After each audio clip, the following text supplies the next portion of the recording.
തന്നെ നമ്മൾ യാത്ര തുടങ്ങി കേട്ടോ. തൃശ്ശൂർക്ക് നിന്ന് കോട്ടയത്തേക്കാണ്. വൈക്കം പാസ് ചെയ്യുന്ന സമയത്തേക്കും വൈക്കത്തപ്പനെ കണ്ട് തൊഴുതിട്ട് പോകാമെന്ന് ചോദിച്ചു. ഫസ്റ്റ് ടൈമാണ്. അതുകൊണ്ട് തന്നെ വൈക്കത്തപ്പനെയൊക്കെ കണ്ട് തൊഴുത് നമ്മൾ നേരെ നമ്മുടെ സ്ഥലത്തോട്ട് വിട്ടു. വേറെ അങ്ങോട്ടും അല്ല, ഇലവഴ പൂഞ്ചിറയിലോട്ടാണ് കേട്ടോ. ഫിലിം കണ്ട നാൾ മുതൽ വിചാരിക്കും.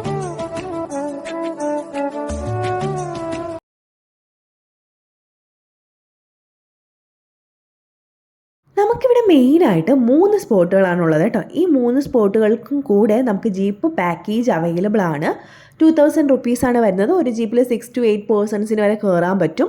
അല്ല, നിങ്ങൾക്ക് ക്ലൈമറ്റൊക്കെ എൻജോയ് ചെയ്ത് മെല്ലെ കയറിയാൽ മതി എന്നുണ്ടെങ്കിൽ നടന്ന് കയറിയാൽ മതി കേട്ടോ. അത്രയ്ക്ക് വലിയ ഹില്ലൊന്നും അല്ല, നമുക്ക് കയറാവുന്നതേ ഉള്ളൂ. അതും പോയിട്ട് ഭയങ്കര നല്ല ക്ലൈമറ്റാണ്. ശരിക്കും നിങ്ങളെ എക്സ്പ്ലോർ ചെയ്യാൻ ഇഷ്ടപ്പെടുന്ന ആൾക്കാരാണ് ഇതൊക്കെ എൻജോയ് ചെയ്ത് കയറിയാൽ മതി എന്നുണ്ടെങ്കിൽ നിങ്ങൾ നടന്ന് കയറുക കേട്ടോ. പിന്നെ ഒരു കുട കയ്യിൽ വെച്ചേക്കുക എന്നത് നിർബന്ധമാണ്. കാരണം എപ്പോൾ വേണോ മഴ വരാം, എപ്പോൾ വേണോ മഞ്ഞ് വരാം, എപ്പോൾ വേണോ വെയിൽ വരാം. അങ്ങനത്തെ ഒരു ക്ലൈമറ്റ് ആട്ടോ. പക്ഷെ നല്ല ക്ലൈമറ്റാണ്.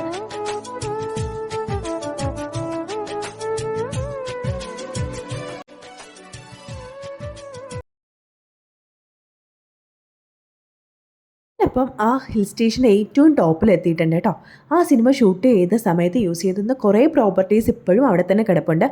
ജസ്റ്റ് അവർ ബിൽഡ് ചെയ്ത ആ സ്റ്റേഷനും ആ ടോയ്ലറ്റ്, പിന്നെ കുറച്ച് അല്ലാതെ കാറ്റുണ്ടാക്കാനുള്ള പ്രോപ്പർട്ടീസ്, അങ്ങനെ കുറേ സാധനങ്ങൾ.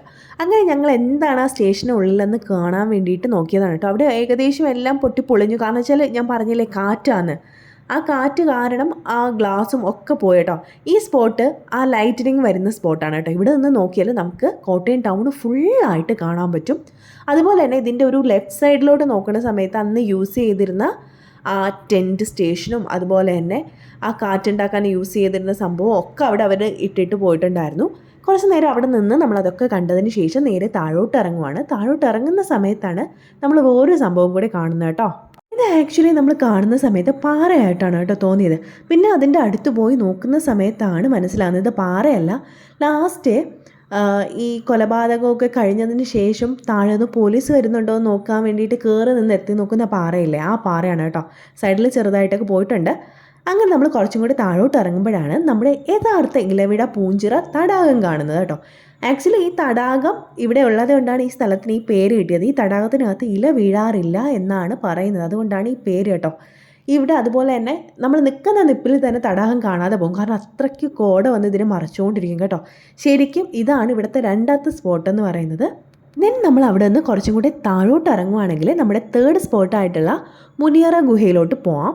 കുറച്ച് ഈവനിങ് സമയമൊക്കെയാണ് നിങ്ങൾ അവിടെ എത്തുന്നതെങ്കിൽ ഇത് സ്കിപ്പ് ചെയ്യുന്നതാണ് നല്ലത് കേട്ടോ. പക്ഷെ നല്ല എക്സ്പീരിയൻസ് ആണ്. ഞാൻ സ്കിപ്പ് ചെയ്യാൻ പറയാൻ കാരണം എന്ന് വെച്ചാൽ കുറച്ച് റിസ്ക്കിയാണ് ഇങ്ങോട്ട് കയറി പോകാമെന്നുള്ളത്. അവിടുത്തെ നാട്ടുകാരെന്നെ നമ്മളോട് പറയും നിങ്ങളങ്ങനെ കയറണ്ട എന്ന്. ഇപ്പോൾ നിങ്ങൾ ജീപ്പ് സവാരി എടുക്കുന്ന ആൾക്കാരാണെങ്കിൽ നിങ്ങൾക്ക് ധൈര്യമായിട്ട് അങ്ങോട്ട് പോകാം. ശരിക്കും ജീപ്പ് സവാരിയുടെ ഏറ്റവും ആവശ്യം ഈ സ്പോട്ടിലോട്ട് പോകാൻ വേണ്ടിയിട്ടാണ് കേട്ടോ. കാരണം കുറച്ച് ആൾക്കാർ നമ്മുടെ കൂടെ ഉള്ളതും അതുപോലെ തന്നെ കുറച്ചധികം കയറ്റം കയറാനുള്ളതുമുള്ള സ്പോട്ട് ഇതാണ് കേട്ടോ. അതുപോലെ നമ്മൾ കയറ്റം കയറി കഴിഞ്ഞാൽ ഇതുപോലെയുള്ള കുഞ്ഞ് ഇടുങ്ങിയ വഴി കൂടെയാണ് നമ്മൾ ഗുഹയുടെ ഫ്രണ്ടിലെത്തുക. പുറമേ നോക്കുന്ന സമയത്ത് ഗുഹ വളരെ ചെറുതായിട്ടാണ് തോന്നുന്നത് കേട്ടോ. നമുക്ക് പെട്ടെന്ന് ശ്വാസത്തിനൊക്കെ പ്രശ്നമുള്ള ആൾക്കാരാണെങ്കിൽ ഇതിനകത്ത് കയറണ്ട. അല്ലാത്തവരാണെങ്കിൽ ഓക്കെ, നിങ്ങൾക്ക് നല്ലൊരു എക്സ്പീരിയൻസ് ആയിരിക്കും ഈ ഗുഹ.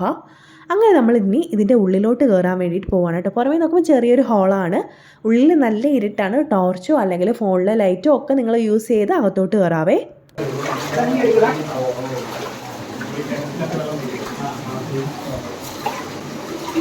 കിണറാണോ? അല്ലല്ല,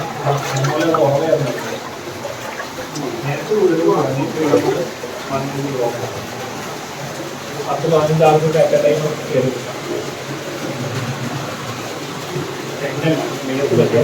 ചെറിയ എപ്പോഴും നനവുള്ളതും വേനൽക്കാലത്ത് ഈ വെള്ളം കാണോ? വേനൽക്കാലം വെള്ളത്തിന്റെ അളവ് കാൽപ്പാടും അവിടുന്ന് വെള്ളം ഈ വെള്ളം എങ്ങോട്ടാ പോകുന്നത്? റൈറ്റ് സൈഡിൽ നിന്ന് പോകുന്നുണ്ടല്ലേ. അതുകൊണ്ട് നല്ല മഴയുടെ ഇത്ര വെള്ളം അതിക്കൂടി തന്നെ. അങ്ങോട്ട് പിന്നെ വഴിയുണ്ടോ? ഉള്ളിലോട്ട് അങ്ങനെ വഴിയുണ്ടോ? നേരത്തെ ഇടിഞ്ഞു പോയി അല്ലേ? ഇവിടെ ബ്ലോക്കായി കിടക്കുന്നുണ്ടോ? നേരത്തെ കുറച്ചുകൂടെ പോകാനല്ലേ. ഇത് പരമാർത്ഥകാലത്ത് മുനിമാര് വന്ന് തപസ് ചെയ്യുന്ന സ്ഥലമാണെന്നാണ് പറയുന്നത്. അങ്ങനെ നമുക്ക് പോകാൻ പറ്റും അല്ലേ? എപ്പോൾ പോകാൻ പറ്റും. വെള്ളം ചാടുകയാണല്ലേ. ഇപ്പോൾ കളിക്കാനുള്ള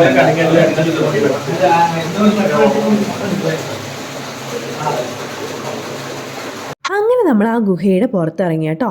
ഇവിടെ പണ്ട് മുനിമാർ തപസ്സിരുന്ന സ്ഥലം എന്നൊക്കെയാണ് പറയുന്നത്. ഇനി നമ്മൾ നേരെ വീട്ടിലോട്ട് വിടുവാണ്. കുറച്ച് ഗ്രോസറി ഐറ്റംസ് ഒക്കെ ഷോപ്പ് ചെയ്യാനുള്ളതുണ്ട്. അതൊക്കെ ഷോപ്പ് ചെയ്ത് വീട്ടിൽ പോയിട്ട് കുക്ക് ചെയ്ത് കഴിക്കാം എന്നാണ് വിചാരിക്കുന്നത്. ഇടയ്ക്ക് നമ്മൾ പഴയിടത്ത് കയറിയിട്ട് ഊണ് കഴിച്ചിട്ടുണ്ടായിരുന്നു. അത് ഞാൻ ക്ലിപ്പ് എടുത്തില്ല കേട്ടോ. അപ്പോൾ കുറച്ച് സാധനങ്ങളൊക്കെ വാങ്ങിച്ച് നമ്മൾ നേരെ വീട്ടിൽ പോയി ബീഫ് കറിയാണ് കേട്ടോ ഉണ്ടാക്കിയത്. അമ്മേ, ഒരു ലോങ് യാത്ര കഴിഞ്ഞ് വന്ന് ബീഫ് കറി ഉണ്ടാക്കുക എന്ന് പറഞ്ഞാൽ ഒരു റിസ്ക്കാണ്. പിന്നെ നാളെ ഒന്നും ഉണ്ടാക്കണ്ടല്ലോ എന്ന് വിചാരിച്ച് ഞാൻ ഇന്ന് അതങ്ങ് ഉണ്ടാക്കി കേട്ടോ. പിന്നെ നമ്മൾ പാക്കറ്റ് ചപ്പാത്തി വാങ്ങിച്ചിട്ട് വന്നിട്ടുണ്ടായിരുന്നു. അപ്പം പിന്നെ പാക്കറ്റ് ചപ്പാത്തി ചൂടാക്കി അങ്ങനെ ചപ്പാത്തിയും ബീഫ് കറിയൊക്കെ കഴിച്ചിട്ട് നേരെ കയറി കിടന്ന് ഉറങ്ങാൻ പോവാണ്. അപ്പോൾ വേറൊരു വീഡിയോ ആയിട്ട് വീണ്ടും കാണുന്നവരെ ടാറ്റാ ബൈ ബൈ.